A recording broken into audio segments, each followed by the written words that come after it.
Mark, thanks for coming on. Appreciate you taking the time to have a conversation with me. Would you mind telling us a little bit about yourself before we get started? For sure. Hey, T Jump. First of all, you and I met about a year and a half ago, maybe a couple of years ago. So it's really DebateCon? cool to see you again, and thank you for inviting me and having me over. It's really For an sure. honor. Absolutely. Yeah. Well, a long story short, I am an ex evangelical Christian. I was a pastor. Went to seminaries. Seminary. I got a seminary education over at Dallas Theological Seminary, and worked as a pastor in for a mega church in North Dallas, and did that for about a year and a half or so. And things sort of ended a little bit sour. That was kind of a weird experience for me. Um, Working for a church, I initially had gone to seminary because I wanted to teach and just really enjoyed um, the Bible and delving deep in it and teaching others. I led ministries for churches where I led Bible study. My wife and I we lived the Christian life for over 15 years. And then, well, in seminary, I started sort of learning new things that I never heard in church. So that's sort of threw me in on a new journey where I began to question things. I learned of stuff like the multiple documentary hypotheses, which really puts into question things like whether or not Moses existed and if he was really the author of like the main books of like the Old Testament, and other theories that I hadn't really learned from by being at church that led me to just digging deeper. And as after graduating and stepping away from ministry, I started reading what I would have considered in my younger years as liberal theologians, liberal scholars that had opposing views to this very fundamentalist belief system that I had been, since I was a little kid. And just sort of my eyes were open to other perspectives, and then just the more that I dug deep, I learned that the Bible couldn't really be trusted, and there's just so many flaws with the logic of it, with like the translation. There's just a world of problems with the Bible itself that led me on a path of questioning. And like perhaps many of your viewers started, listening to other podcasts and YouTube channels that are now dedicated to give you that other perspective, a more skeptical approach to beliefs and everything. And I'm an atheist going on for maybe 2 years. And Congratulations. thank you. Having studied and spent all these years in seminary and undergrad, learning about the Bible and theology, I now dedicate a large part of my time to contribute to a couple of channels. I'm part of a podcast where we read the Bible and point out like the issues with it, and really give it a skeptical and analytical approach to it that has helped us sort of learn more and more that, hey, perhaps what we can't consider as something that was like the word of God, it's really not. And so that we do that, and then I lead a podcast with my wife, who's also an atheist now, called Apostate of Mind, where we do similar thing where we give the Bible a critical approach, and we comment on other missionary videos, apologists, hoping to get into even doing some debates. And so yeah, that's where I am now. That's what I enjoy doing. Cool. So the topic today was biblical and religious inaccuracies. So could you tell me some of the most prominent ones that you think were influential in your conversion? Yeah, for sure. I think the thing that had me thinking differently was to really put into question the whole concept of Jesus as the Jewish Messiah, and cross-checking even the quotes from the New Testament authors from the Gospels like Matthew and Luke, where they cite passages from the Old Testament like Isaiah 7:14, and with the whole virgin birth doctrine, things like um, yeah, any passage that is quoted in the New Testament from the Old Testament, I started looking into the translation and how the Bible that I was reading was translating the Hebrew text. And because in seminary I learned how to translate Hebrew and Greek, I was able to kind of check and see it for myself. And I learned the tools of doing research and consulting lexicons and doing word searches and like read the stuff that scholars would also read in order to translate the Bible. And I began to realize that even the authors themselves were either misquoting the Old Testament text by changing the word order or changing the tense of a key verb. They would add information. If you look at the context from which they're quoting or citing from, and you give it a critical analysis and you compare what one is trying to say versus what the Old Testament is saying, and it doesn't match up. So it's like, it's not just an issue with Bible translators sort of catering a translation to accommodate this belief in this Messiah, Jesus, but also the New Testament authors themselves doing sort of like shady stuff with the Hebrew Bible in order to make that work. And that's what did it for me, is just seeing how even the gospel authors themselves were misquoting and mishandling the Hebrew Bible, and how it just doesn't match up. Do you So have if some specific Judaism examples? was true, there's no way that Jesus of Nazareth could be their Messiah, because it just doesn't work. Could you give some specific examples? Yeah, I mean, I'd say, well, I mean, it's a rather large conversation. One that I could have ready for you could be Isaiah 7:14, quoted by Matthew, chapter 1, verse 23. And if you want, I can share that in here. Okay, I've sent it in. Okay. So here you have a table comparison of different translations. The very first one on the left is one that comes off the Masoretic text, which is like the Hebrew Old Testament that most scholars use to translate the Old Testament from, along with the Septuagint and maybe even the Dead Sea Scrolls nowadays. But it's the main one. It reads, "Therefore the Lord of his own shall give you a sign. Behold, the young woman is with child, and she shall bear a son, and she shall call his name Emmanuel." And then when you see the authors, the translators for the New American Standard Bible, they put a word in there that reads virgin.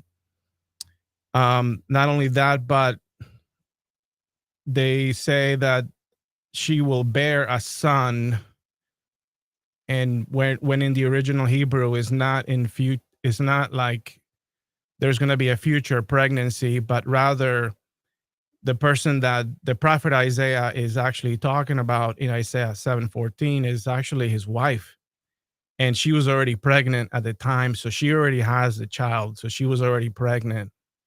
But the New Testament authors make it out to be where this is a prophetic future conception, when it was not. And then it says that she will call his name Emmanuel, which doesn't seem like much significance, but they are sort of changing what the Hebrew text is saying in order to make this fit into a prophecy fulfillment. when if you go back to and you read the rest of that chapter, Isaiah is referring to a child that is soon to be born. And if you read about the context of that story, nothing would make sense if in the mind of King Ahaz, who was the one receiving that sign, or he was the person that was supposed to be looking for this particular sign. It wouldn't have made sense if Isaiah meant that this had to be something that would take place 700 years into the future in a completely different political context and a different scenario altogether. So, and then you can see how the King James does the same thing by using a word that, and I hadn't mentioned anything about that yet, but really the Hebrews just reads young woman. There is a different word that Hebrew would have used. They would have used if the purpose was to speak of the person's sexuality. That's batula is a different Hebrew word that should have been used had the author intended to say anything about her virginity. So that wasn't even the point.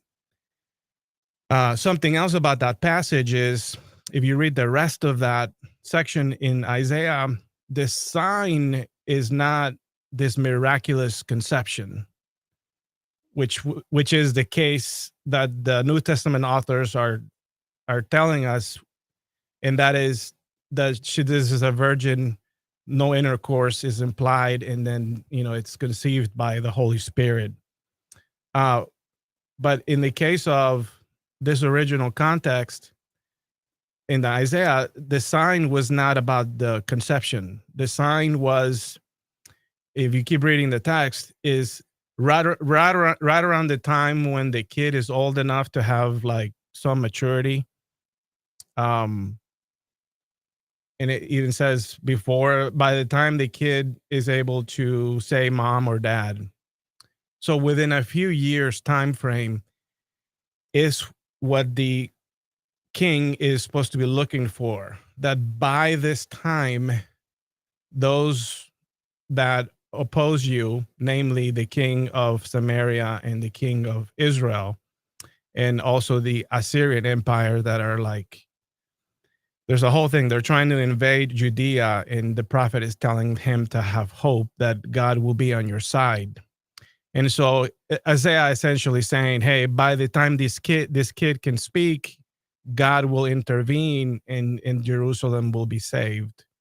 And that's the sign that God was on their side. The sign was not that there would be some miraculous conception. So even that aspect of that scripture, the New Testament author is just twisting to conform to what I would consider more of a Greco-Roman influence on this Messiah figure, that it's not the same thing that Isaiah is referring to.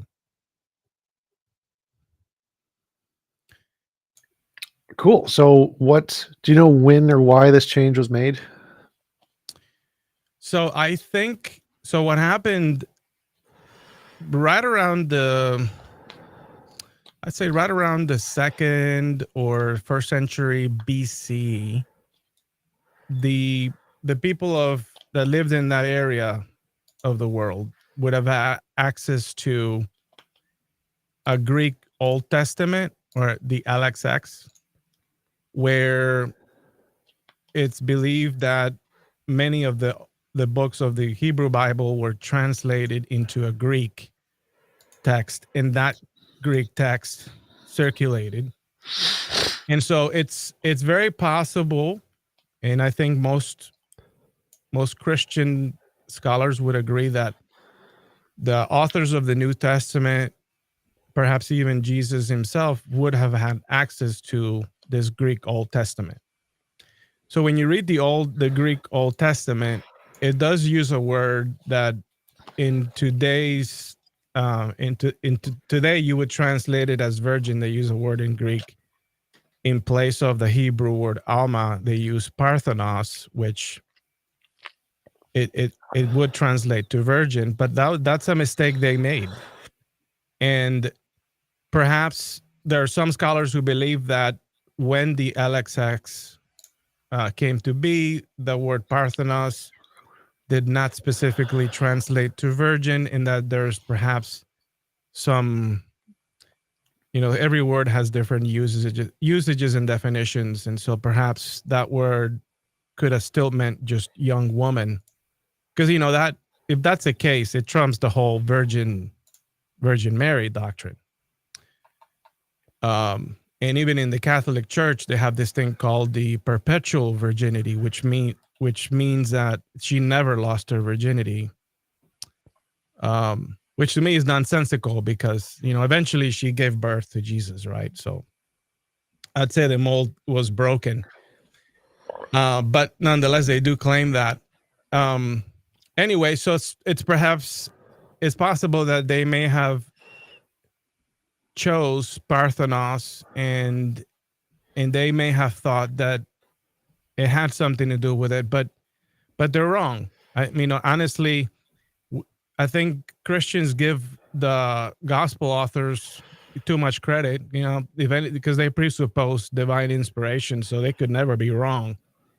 But if you read the entire context from where they're citing this passage, it's clear that it's the wrong context, and that they're applying a new meaning to it. So I think that's where this came from. They just probably looked at the Old Testament and thought, "Hey, what passages can we pull from to corroborate this thing that we're trying to, this argument that we're making in favor of this super God, this Son of God, Jesus." For sure. We do have a super chat. Thank you, James Earl, for the super chat. Yet again, fantastic pod. Keep it up and take my money. Appreciate it. We'll always take your money. It's my favorite thing to do. We also have a question from the audience. There's another super chat. Ricky Johnson uses a emote, pair character, punch in the air. I don't know why it just translates those into text. It's very funny. Mm-hmm. We have a question from Little Miss Testicles. Has he read any of Bart Ehrman's work? Yeah, for sure. I'm familiar with Bart Ehrman. He was actually one of the authors that I had to read in seminary. I took a class by Daryl Bach, who's one of their prized scholars, and it was a course about the life of Jesus. And in it, we had to read Bart Ehrman's Introduction to the New Testament, which is a standard text for most New Testament seminary classes. And it was just interesting to see how, and that's how you began to, I became aware of issues with the historicity of Jesus because of reading Bart Ehrman. So yeah, I am familiar, and I do recommend his works. I think he's remarkable. He's fascinating. Gotcha. And so to go back to the quotes here, how did this quote challenge your belief in religion? Like, what is it about this quote that makes it's difficult? Because I imagine most Christians would just say, it doesn't really matter. It's not that important. Why is this an important distinction to make? Yeah, I think what it does for me is it provides a clear and cut example of how the Bible really is just a man-made book, and in how I, as a former fundamentalist, had to put into question that this really was something that a God inspired. And so once you realize that, hey, perhaps you've been deceived a little all these years, then you begin to sort of be a little more open-minded to even questioning whether or not a God exists. And I think that's when I became a little more critical of the philosophical arguments for the existence of God, having already set aside the possibility that, this God is here telling me that that I'm being a fool for not being an atheist, for being an atheist. So it's a start. At least it was a start for me. What other kind of examples do you have normally that moved you towards the atheist fence? Um, so I think once you start being a little more critical of the Bible, then you start kind of reading other passages or other books that just shock the shit out of you. To be honest with you, stuff that happens in the Book of Numbers, this God being so vengeful and so finicky about everything, and evil in many times, in the sense of not having grace for people, or just killing a dude because he reached forward and tried to save the Ark of the Covenant, and he was not supposed to touch it, but he did anyway, and God struck him dead. Nadab and Abihu in the Book of Numbers too. And forgive me, I don't do well with citing chapters, but these two guys, they figure, hey, let's offer some incense, and they went inside the temple and they offered incense, and God struck them dead because they were not allowed to go in there. You read passages like the story when the people put into question, why was it that only the descendants of Aaron were allowed to become priests in the temple, and Moses comes out and he tells them to line up and bring all their families, and then God's wrath comes over, and he opens up the earth and swallows hundreds of people. And as a former believer, I'd read that and be like, well, I don't know, maybe God's trying to teach us people a lesson. Maybe it's just hyperbole, or maybe it's poetry. It's like, as a believer, you just anything you could use to justify your belief in this perfect, moral, all loving, benevolent, all knowing, all powerful God. Just about for any reason, you just justify him. Um, and I think it was because, for me at least, I had this belief in the Bible's message that we all have this corrupted mind, that unless we are believers, that we can't really understand spiritual things, that only the Holy Spirit can reveal stuff to you, that outside of God in your life, you're worthless. So these are the sort of things that, when you're like, okay, well, if that's not true because the Bible isn't true, then what else is there? And there really wasn't anything. All you have is, for the existence of God, philosophical arguments that don't amount to anything. And so I will remain kind of agnostic in the belief of a God until something shows up that can reveal him or herself in a more tangible way, in a more real way. So yeah, that's where we stand. I have another question from the audience. It's James Right. Earl asks, ask him what are the most problematic debates he has had. Yeah, I think I've had a few. And whenever it becomes a philosophical argument, that's when I don't like, we could talk about like how there's just not any evidence, for any material evidence, any empirical evidence for a God. And we're going to wait all day long for someone to provide anything other than some sort of philosophy or some sort of perspective that, I don't know. I think that in the end, if the person still insists on believing in a God in the way they do, that, I don't know, it's kind of hard to. I try to avoid philosophical debates. I don't think they really go anywhere. You said you and your wife are trying to get more debates for your YouTube channel. Have you done many yet? Not in English. We just in Spanish. but not in English. So I wanted to start my own channel first, and I've done a few videos so far. So I'm now gonna start looking for opportunities. But yeah, I wanted to do that for myself first. Cool. Have you contacted Modern Day Debate yet to try those? Not recently. I checked with him earlier, and but no, I haven't been serious yet to go on a Gotcha. debate. Yeah. I know the what's it? The UDC Oz started his debate con thing again. You can contact them. They might have some options available as well.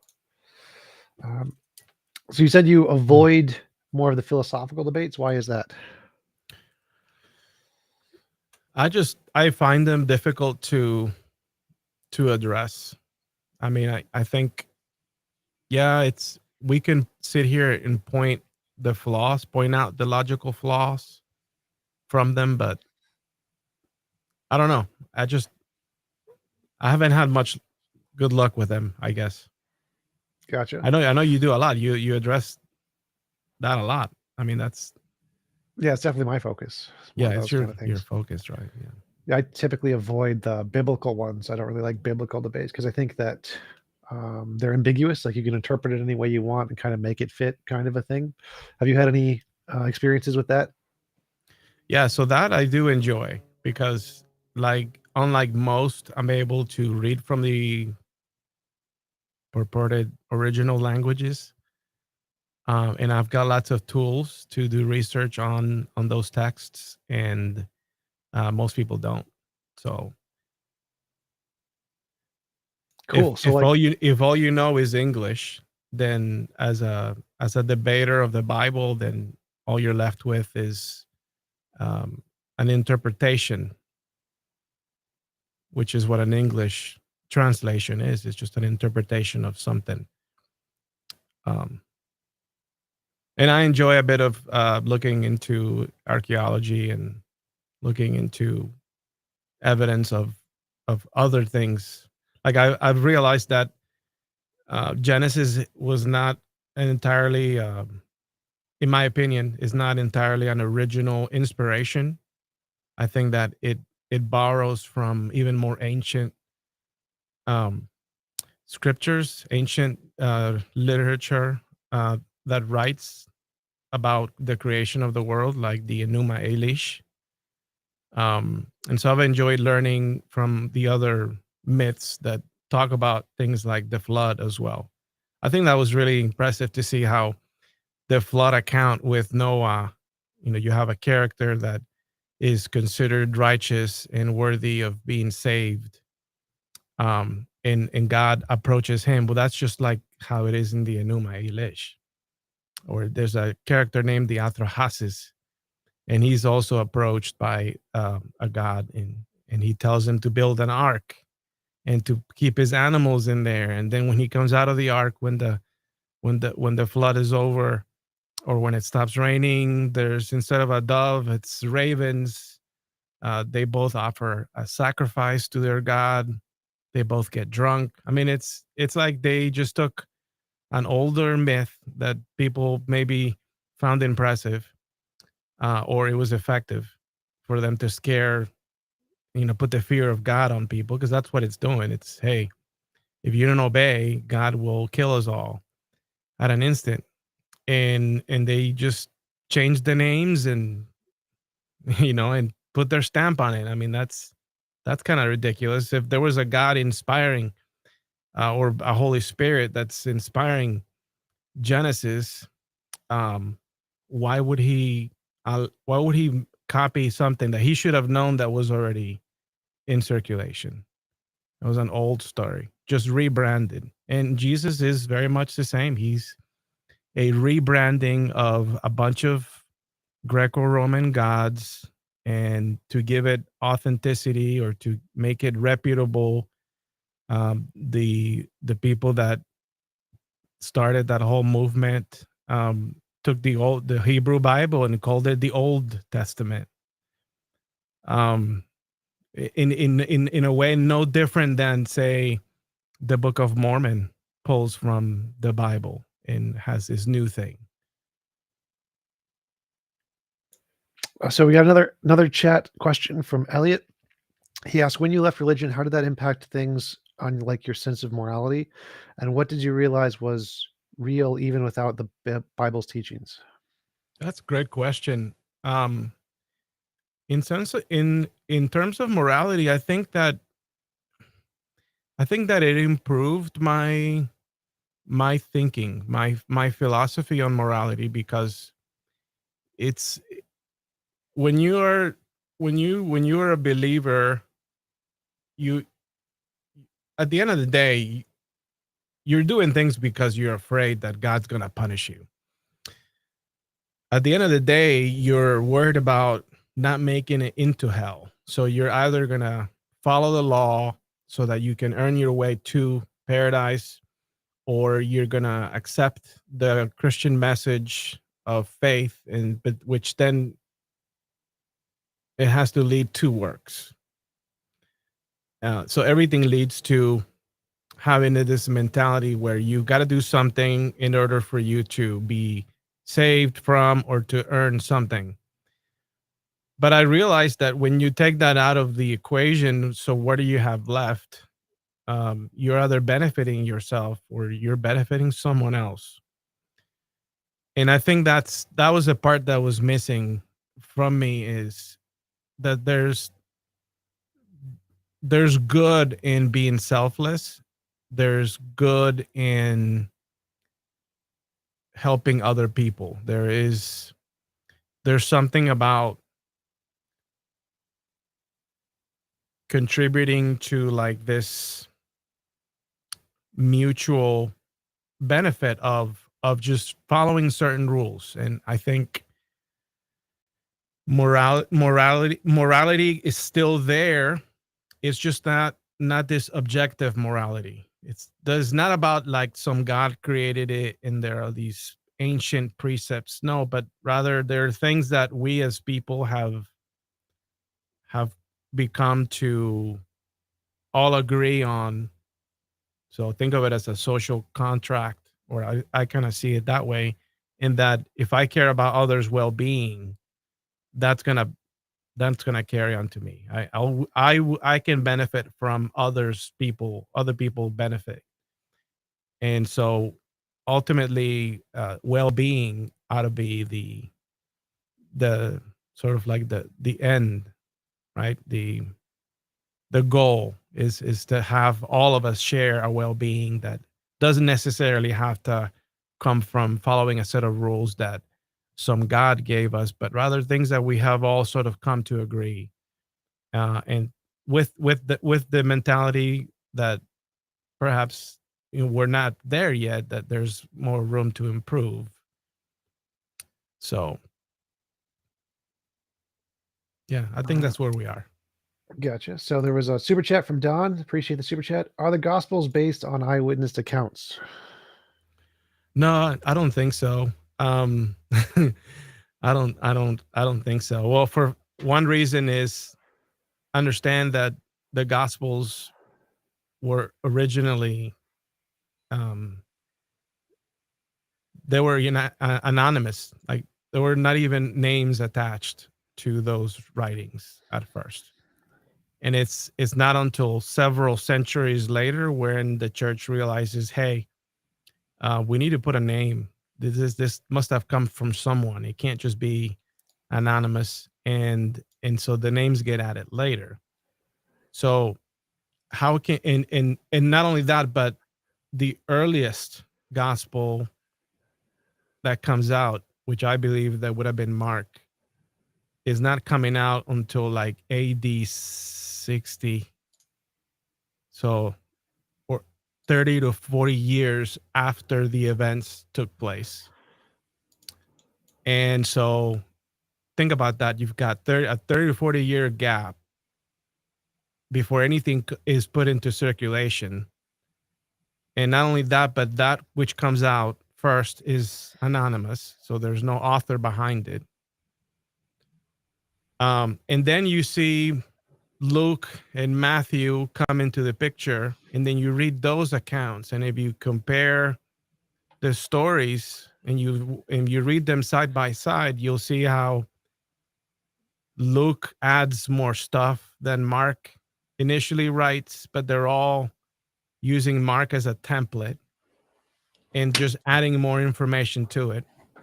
And then you read Matthew, which oftentimes tries to either correct Mark or Luke, or tries to explain whatever the heck Luke is saying.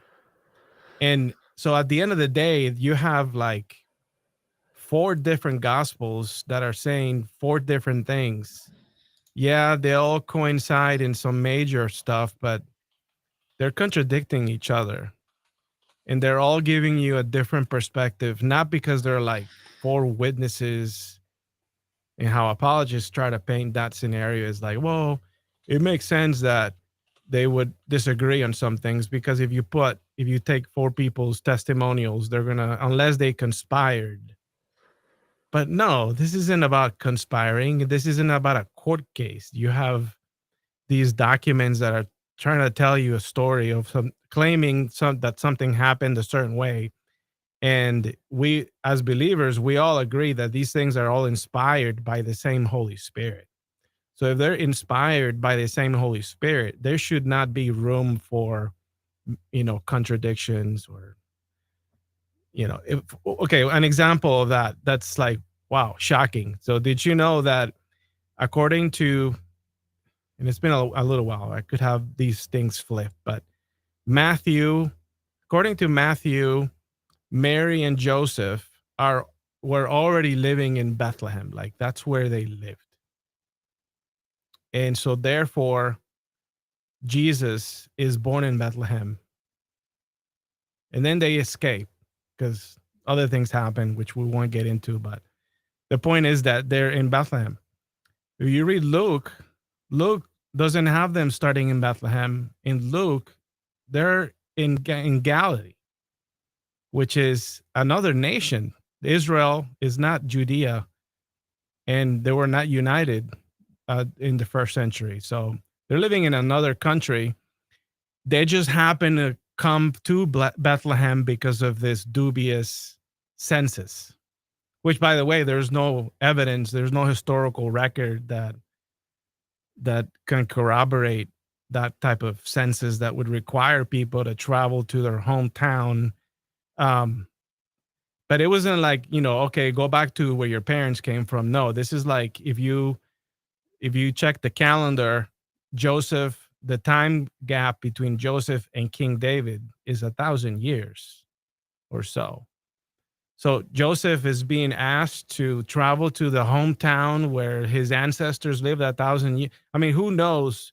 Do you know where your ancestors 300 years ago lived? I mean, Nope. how do you? So why is that happening? Well, it's because they're trying to fit this prophecy that the Messiah was to be born in Bethlehem. And it's just a clear manipulation. They're trying to make this thing work.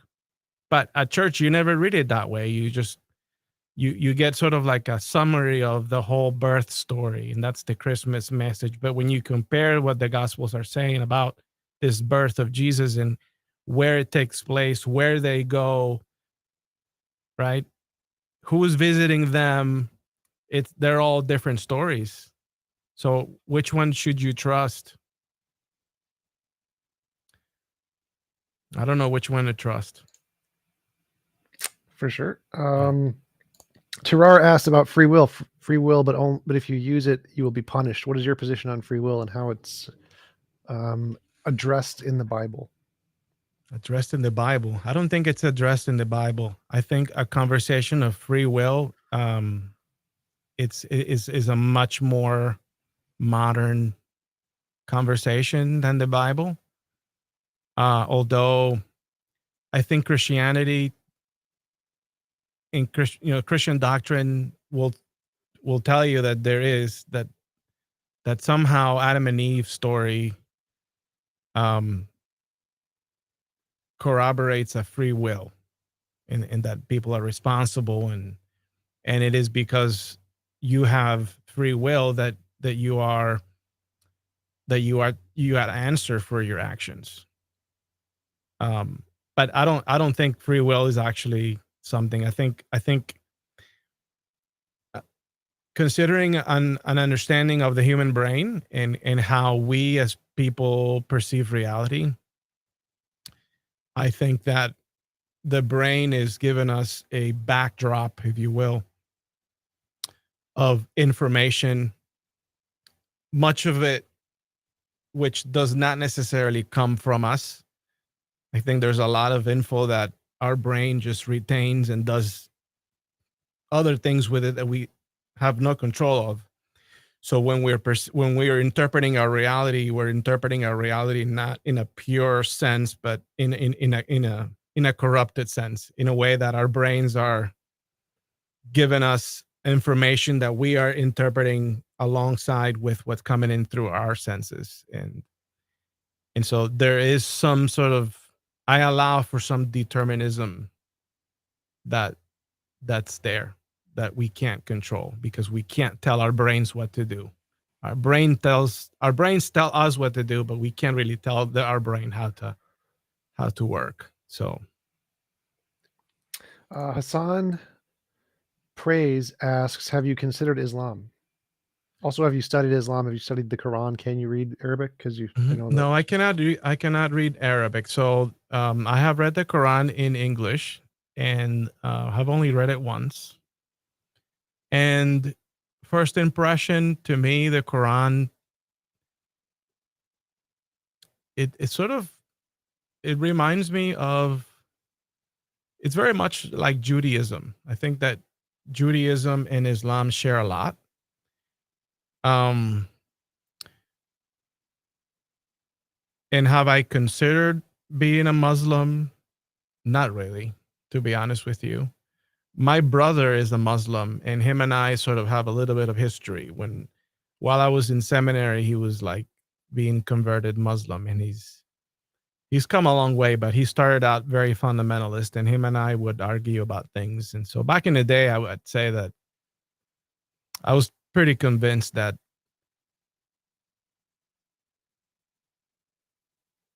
Islam is just another way for Judaism to express itself in the Arabic world, but never really considered or tried being a Muslim. I grew up Catholic, and I felt like perhaps we had a lot in common already. I've already tried doing this religion thing, but yeah, not sure convinced that their arguments are any better than ours. Gotcha. Pineapple Jesus asks, what do you think of my T-Jump's objective model of objective morality? What's your model? Can you summarize your model of objective morality? Sure. So I think that there is an objective morality that's true, independent of opinion society. It's not subjective, not evolution. I think it's more like there is probably some moral facts out there, kind of like math or logic, that it's something true about the universe. And that if we looked across the universe, all life forms would try to aggregate towards one particular model of morality. And I think that would be something like any involuntary imposition of will is immoral, or to put it simply, it's more like it would be immoral to force anyone to do anything they don't consent to doing. And as we gain in technology and intellectual capacity and resources, we will move towards making the world more like that as much as possible. And so will all forms of life, as far as I can tell. I have no quarrels with it. I think it could be a hybrid type. Who knows? It could be a hybrid of objective morality, and then you have some things that perhaps are not all that objective. But yeah, sure. All right. Antangelo has a question for you. Do you know Antangelo? We've debated before. Why don't monkeys evolve? What are they evolving to? Atheists have more faith in fairy tales. I don't know what you mean by monkeys. What's a monkey? You got to talk about species. If you're going to address evolution, you need to address a species. So I would say monkeys do evolve. What are you evolving to? I think we're going to evolve to the little green men, most likely. That's probably what we're going to evolve into. I actually think humans have stopped evolving for the most part, because we have corrective measures to prevent people who are of less evolutionary advantage from dying off. And so we don't evolve much anymore, but we'll probably just create technological things to boost our survivability. And so humans aren't evolving anymore. Monkeys are evolving. They do evolve. That would be my answer. Yeah. I would simply add that there's no such thing as intermediary species, that we're all in a state of everything is one. Everything is an intermediary species. Yeah. So I mean, everything is still in a process of evolution. It is the way. In a sense. It is the way asks, you have a really interesting accent. Where are you from? If you don't mind sharing, you can always say no. So I'm originally from Colombia, South America.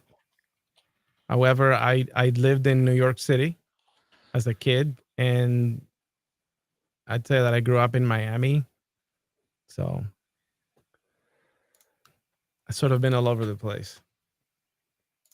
Gotcha. Winston's mom asks, Dr. Peralta. So apparently you now have a PhD. Do you have a PhD? No, I stopped short of a PhD. I graduated with a master's of theology from Dallas Seminary. Nice. Given the lack of trees, I have read that if there was a Jesus, then he likely would have been a stonemason. Is that true in your opinion? I'm not so sure. I have heard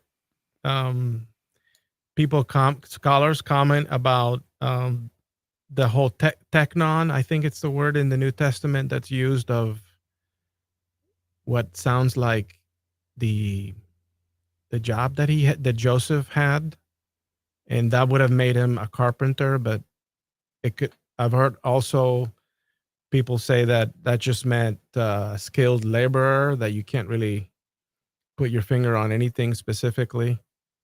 But it wouldn't surprise me that he did something that was manual labor, like most people at the time were. I don't know about a stonemason. I think the question is because there were very few trees in Judea or Israel at that time. It seems like a more likely occupation to have would be a stonemason, because there weren't enough trees to actually be a carpenter reliably, something along those lines. Yeah, it's possible. Dr. Palermo-Not, who are your favorite scholars beyond Ehrman, Carrier Price, and other celebrity academics? Yeah, so lately I've enjoyed reading Dennis MacDonald, who is sort of leading the way with a newer scholarship on the New Testament, where he draws parallels to classical literature, works like the Iliad, that seem to have been an influence on the New Testament authors, and he shows you how, and that's fascinating. I've also enjoyed reading Francesca Stravacapoulou. I read through The Anatomy of God, where she shows you from Scripture how the God of the Old Testament was believed to have had a body, and not like this immaterial, omnipresent God, but rather just a deity that's up there and that can be seen. And so she shows you where that comes from. Who else? Robert Price, he's in that list there. M. David Litwa, I would add him to that list.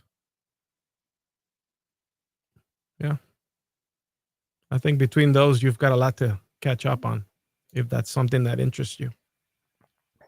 Atheist Junior asks, I think this one's for me, what's the worst debate I ever did? Probably the Jay Dyer one. Any ones that you can't actually express your opinion are probably the worst ones. Like, as long as I get a chance to talk, it's not as bad. Question from Brian Stevenson's, how can Untangelo debate evolution for years and not understand that we don't think humans evolved from monkeys? This is the most basic thing to know. And that's the thing, like he's been told before, that's been explained to him an awful lot. And so, Otangelo, what is it, man? I'm part of me like feels like he knows, he is just like a bot. He's just gonna refuse to accept it, and he'll continue arguing with you until his apocalypse comes true. Or part of me is like, I don't know, like, are you really that veiled in your understanding that you just refuse to? Because it's really seems very basic, but I don't know. I think it's meant as a caricature. I technically don't think it's necessarily wrong, because like if you think from like an evolutionary perspective, there's two different clades of monkeys and apes, and those are separate things. But from the perspective of like ontangelo and creationists, monkeys and apes are of the same kind, and so it wouldn't technically be inaccurate from that perspective to say that we came from monkeys. And so I think that it's one of those things, like Professor Dave does this all the time, where he criticizes when James Tour or the creationists say that we came from a pool of goo that got shot by a lightning bolt or whatever, but that it's actually accurate. That is an accurate portrayal of abiogenesis. We do think that inanimate material went through some chemical process like a lightning bolt, and that chemical process led to self-reproducing molecules that then led to a lizard walking on land. And so I don't think it's wrong to say that we came from a primordial pool of sludge or whatever. And so I don't think it's right for us atheists to be that pedantic on the usage of language, when we can probably grasp what the intention behind it is. Yeah, and that's the thing. That to me, there many of them are using the term as a pejorative, not as just convenient for convenience sake. Because they know Sure. that if they say that, then it sounds absurd. It's absurd to consider that we came from a monkey because they're so stupid. You know. Yeah, I think that that's the thing. Atheists do that too all the time, to characterize the opposing position with a relatively accurate framework that makes it seem more ridiculous because of the way it's framed, like a cosmic zombie Jew that sacrificed himself to himself for himself because he forgot to put a fence around a magical tree and a rib woman ate from it or something along those lines. So I think it's understandable why people do that. It's entertaining as well, and so I don't really have a problem for that one as much. Um, Atheist Junior asks, related question: do we come from rocks? Yes, we do come from rocks. The minerals that are make up the inorganic material that produces life is in fact from rocks. So we do come from rocks, and I think that's perfectly fine to admit. Um, Tim asks, what happened to God's past bodies? So I think, in my opinion, there's you could appreciate a bit of evolution when it comes to people's understanding of God, and I think that long time ago humans would consider things like thunder, rain, snow, volcanic eruptions, and not really knowing or understanding why these things were happening. They would attribute those phenomena to some god like spirits or something of the sort. And, before you know it, you've got a whole pantheon of gods or deities that are understood to be responsible for certain things that occur, certain phenomena that happens in nature and also in other areas of human life. So you've got a big story. But as we gradually becoming more knowledgeable of why things happen, like how does rain occur? What's really up in the sky? What's beyond the atmosphere?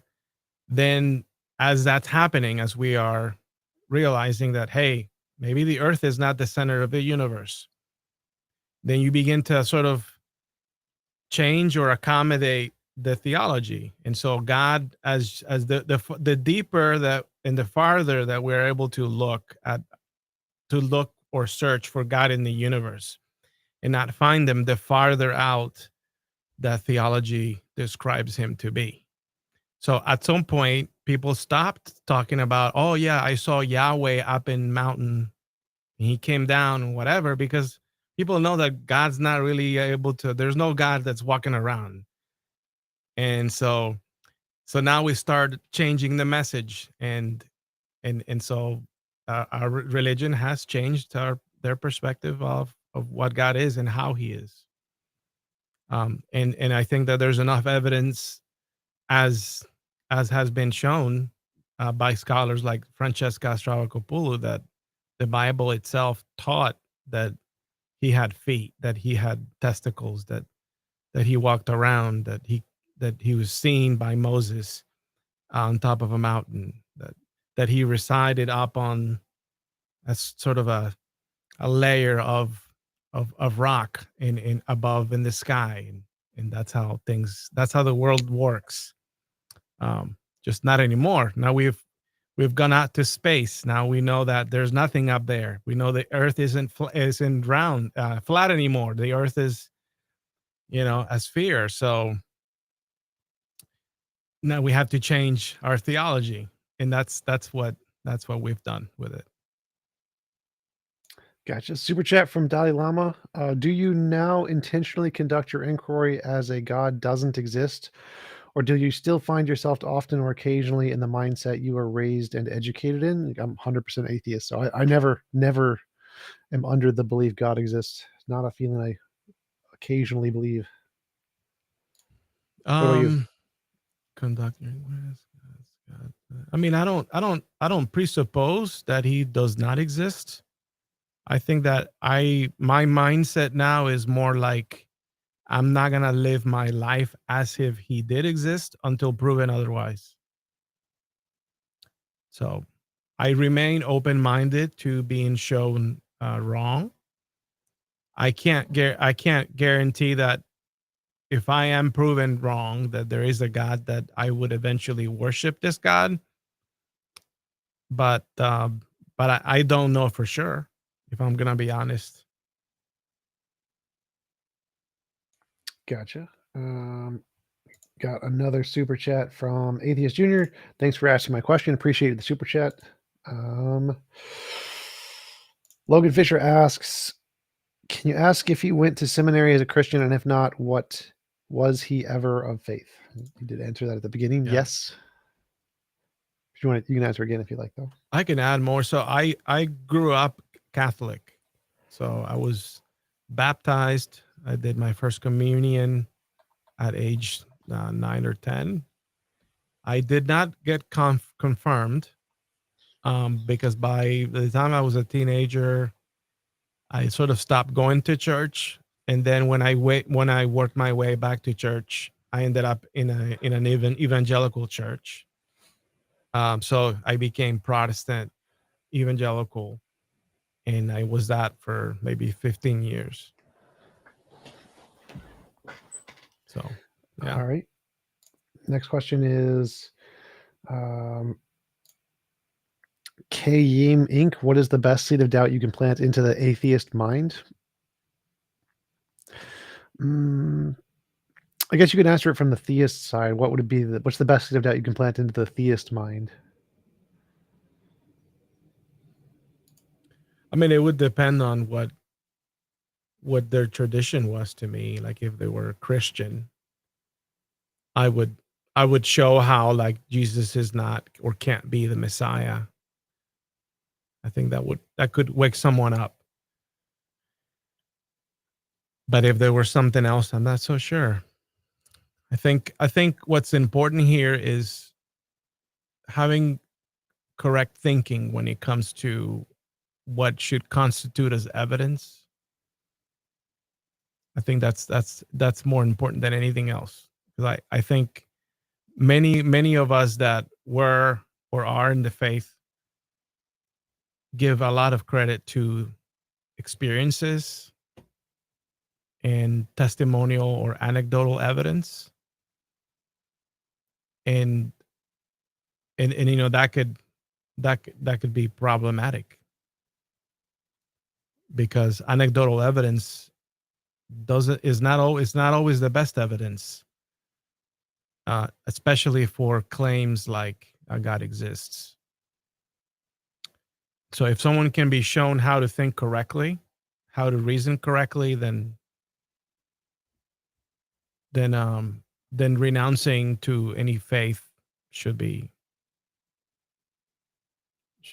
should take place at some point.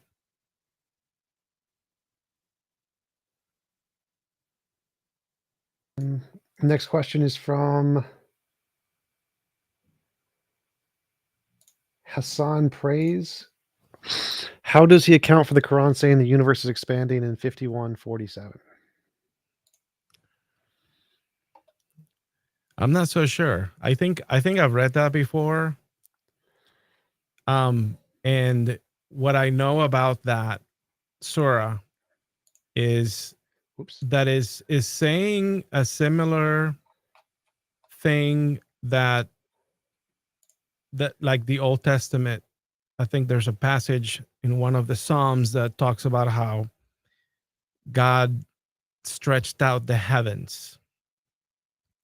And what I do remember from that passage in the Hebrew Bible is that it is referring to the sky, and the analogy is as if God, when God created the sky, or the night sky, it's as if he rolled over not a carpet, but like he rolled over a tent. He made a tent, or pitched a tent over the earth.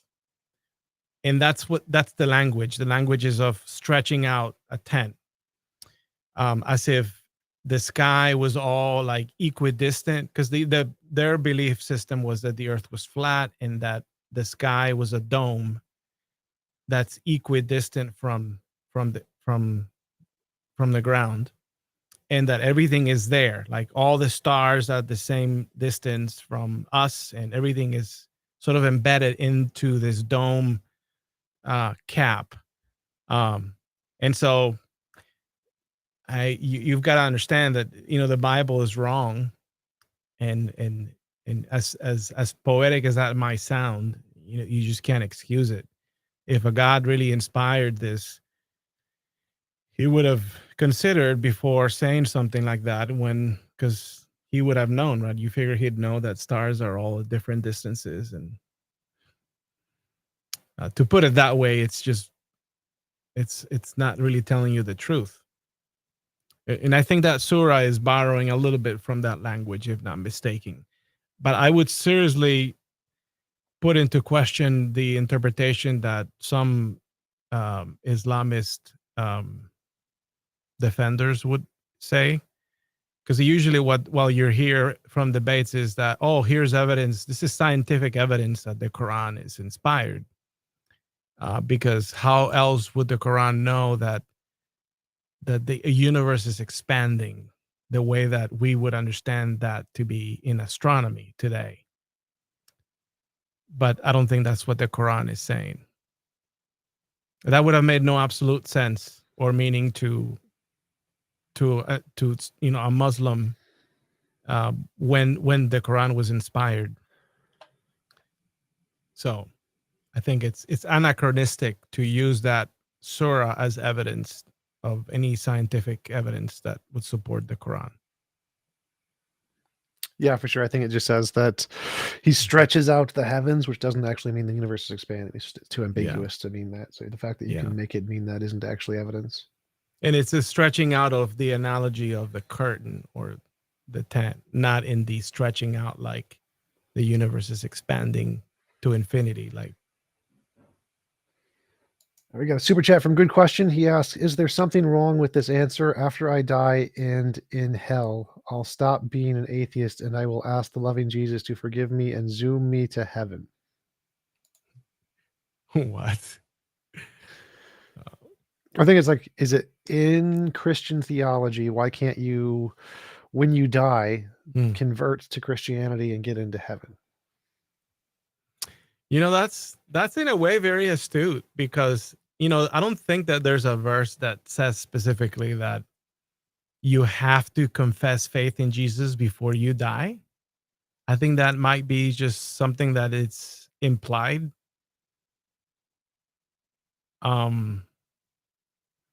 But I think, yeah, I mean, if you ask a pastor, he'll say, no, son, you have to believe now.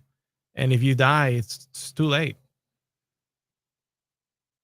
So, like, if you were going to ask a pastor which passages they would quote to try to prove that, what do you think they would say?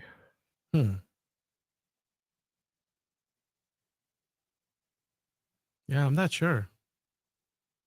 I'll have to think about it.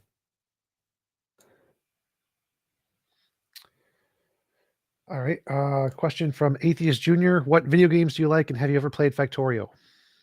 Never played Factorio, and I'm old school, and so I like Super Mario. um, Lately, my wife and I have been playing Super Mario 3. We got one of our kids. We got her a Nintendo Switch, and so we stole it from her. Now we've been using it, so that's been fun. Yeah, I do mostly AAA titles. So I'm going to get the new Harry Potter that comes out in like a week. That game looks amazing, and I have the new Dead Space, which is a remake of the old Dead Space. That one's amazing. So and I subscribe to GameFly, so they just send you for like $20 a month. They send you 2 games, and you can send them back whenever you want. That's what I do. Oh wow! Hassan Praise asks, how can God not be real when infinite regress is impossible? I don't correlate those two things. Is that So I you think think the that's infinite regression is that? Was that it's talking the about the Big Kalam Bang? cosmological argument. So yeah, the Kalam cosmological argument implies that there cannot be an infinite past regression of natural states or something. So if there can't be an infinite past regression, there must have been a beginning, and that beginning must be a god.